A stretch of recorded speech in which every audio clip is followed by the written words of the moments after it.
औज़ुबिल्लाहिमिनश्शैतानिर्रजीम बिस्मिल्लाहिर्रहमानिर्रहीम। शुरू करती हूँ मैं अल्लाह के नाम से जो नहायत मेहरबान और रहम करने वाला है। मौज़े सामीन व कराम, अस्सलामु अलैकुम रहमतुल्लाहि व बरकातहू। उम्मीद है आप खैरियत से होंगे। अल्लाह पाक आपकी तमाम मुश्किलात का हाल फरमाए। अल्लाह पाक आपकी जायज़ हाजात को पूरा करें, आमीन। आज हम बात करेंगे ख्वाब में मोर को देखने के हवाले से। इसकी मुख्तलिफ सूरतें हैं और इनकी मुख्तलिफ ताबीरें हैं जो इस वीडियो में बयान की जाएंगी।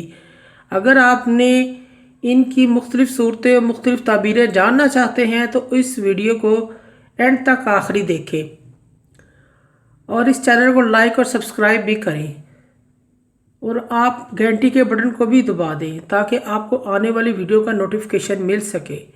आज का हमारा मौजू है ख्वाब में मोर को देखने के हवाले से। ख्वाब में मोर देखना किसी हाकिम, किसी बड़े आदमी से मालो दौलत पाने की अलामत है। ख्वाब में मोर का गोश्त खाना मालो निमत पाने की अलामत है। ख्वाब में मोर की आवाज़ सुनना किसी परदेसी से खबर सुनने की दलील है। ख्वाब में मोरनी को देखना खूबसूरत और मालदार औरत की बशारत सुनने और खुशखबरी मिलने की दलील है।